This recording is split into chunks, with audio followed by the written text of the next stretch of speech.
Sa mga pagkakataong tila ba, hindi mo na maunawaan ang mga nangyayari sa paligid mo. At tila ba pagod ka na, lagi mong tatandaan, lahat ng nangyayari sa buhay natin ay magpapatatag sa atin. At di yan ibibigay sa'yo kung di mo kaya. Kaya naman, lumaban ka.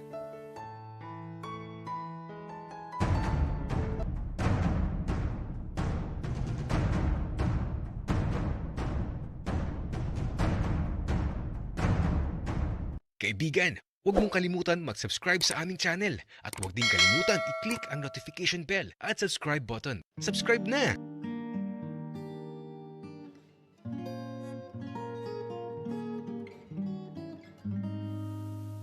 Medyo madilim pa. Umalis na ako. Bit-bit ang sako kung saan ilalagay ko ang mga kalakal na makikita ko sa daan. Pero bago ang lahat, dadaan muna ako kay Piero. Magkakape muna ako sa kanila at kakain ng mainit na pandesal. Tapos, maglalaro lang ulit kami ni Piero habang nangangalakal kami. Habang naglalakad nga ako, naiisip ko na yung mga susunod pang mga araw na magkasama lang kami palagi. Yung kahit may pagsubok sa buhay ko, masaya lang ako. Kasi magkasama kami ni Piero. Kaya naman, nang makarating na ako kay Piero, nagulat ako. Kasi naman, gising na siya kaagad.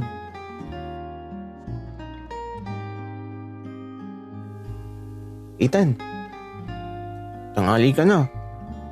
Kanina pa akong gising. Wika ni Piero na nasa may lamesa habang nagtitimpla ng kape at gatas sa tasa. Piero, ang aga mo naman. Pero teka, bakit sa tasa ka nagtitimpla ng gatas? Doon ka na lang sa bote maggatas. Nahihiya ka pa eh. Ayoko.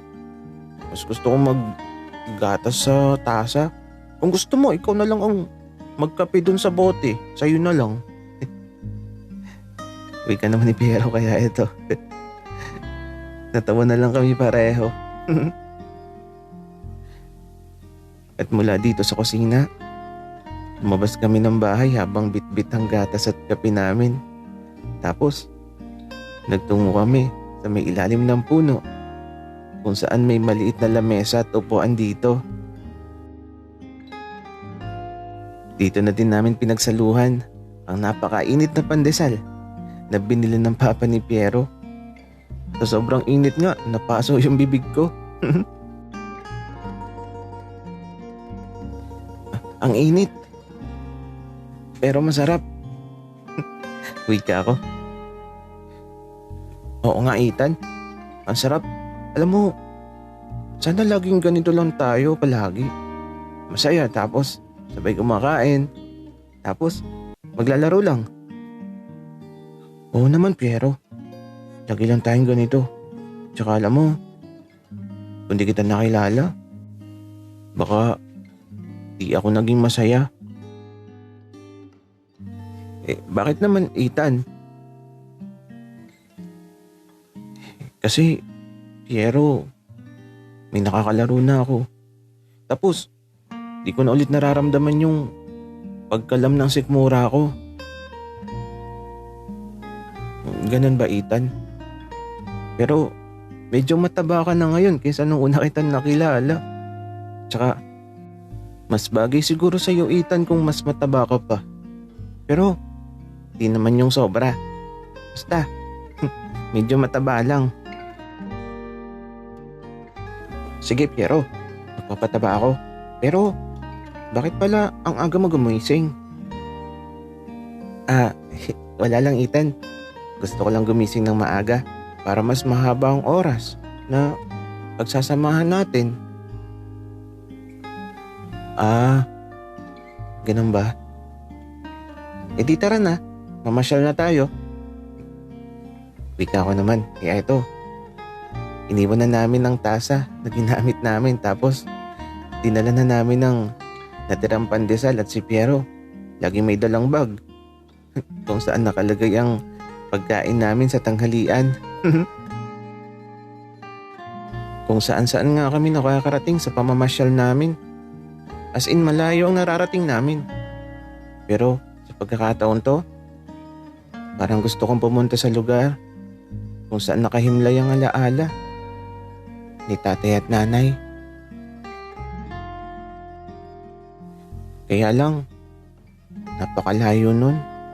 Tapos, wala naman akong pera. Nakakalungkot lang kasi huling punta ko pa dun noong inilibing si nanay. Ethan, hoy, bakit tahimik mo ata? Ano inisip mo? Wala naman, Piero. May naalala lang ako. Ano ba yung naalala mo, Ethan? Sabihin mo na sa akin. Bigla ka kasing naging tahimik. Kasi, Piero, naalala ko lang si tatay at nanay. Simula nung inampon ako, di na ako nakabalik. Di man lang ako makadalaw sa kanila kasi sobrang layo nun. Tsaka wala akong pera. Kung maglalakad naman ako, di ko alam kung ilang araw ang aabutin bago makarating dun. Ganun ba, Ethan? Kung gusto mo, puntahan natin. May pera naman ako dito. Magkano bang pera mo dyan, Piero? May 100 ako dito, Ethan. Tsaka, sasamahan kita. Gusto ko din makita kung saan nakalibing ang tatay at nanay mo. Napangiti at napayakap na lang talaga ako kay Ethan. Kasi bukod sa mabait siya, napakabuti pa niya sa akin. Ethan, tara na. Para maaga tayong makarating. Kaya naman, nagtungo na kami sa pinakamalapit na sakayan ng jeep. Natatandaan ko pa kung anong lugar ang pupuntahan namin ngayon. Kaya naman, nang makasakay na kami sa jeep, sa tabi ng driver kami naupo tapos sinabi ko kung saan kami pupunta ni Piero. At habang nasa jeep kami, nakatingin lang kami sa dinadaanan namin. At habang lumilipas ang mga oras, pinagmamasdan lang namin ni Piero ang magagandang tanawin. Mga bata, hanggang dito na lang kayo. Sumakay na lang kayo dyan sa tricycle. Salamat po, Manong. Magkano po? Huwag na, mga bata. Ipangkain nyo na lang yan. Sige na. Mag-iingat kayo. Naging masaya na lang talaga kami ni Piero dahil sa sinabi ng driver ng jeep. Kaya pagkababa namin, diretso na kami sa tricycle at eto, ihahatid na kami kaagad sa lugar kung saan muli kong makakasama si tatay at nanay. Nasasabik na ako kasi sa loob ng mahabang panahon, nakabalik na ako. At ilang saglit na lang mayayakap ko na ulit si tatay at nanay sa libingan nila.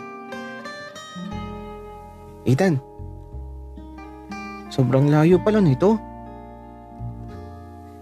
Oo, Piero, malayo talaga. Pero kahit malayo, nakarating tayo. Oo nga, Ethan. At masaya ako na sinama mo ako. Kasi gusto ko din makita yung tatay at nanay mo. Piero, papakilala kita mamaya. Mga bata, saan ba kayo pupunta? Kuya, sa sementeryo po. Doon nyo na lang po kami ibaba. Sinong pupuntahan nyo doon? Si tatay at nanay po.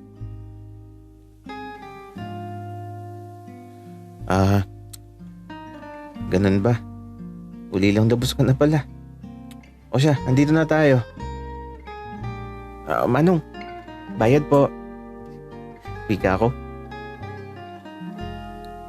Huwag na mga bata. Ipangkain nyo na lang yan, yung pera nyo. Sige na, mag-iingat kayo. Napangiti na lang din talaga ako. Kasi nakalibre kami ng pamasahe. At pagkababa namin, umalis na din kaagad si Manong. Ethan, tara na. Okay, Piero, tara na. Tatay, nanay, andito na ako. Makakasama ko na ulit kayo.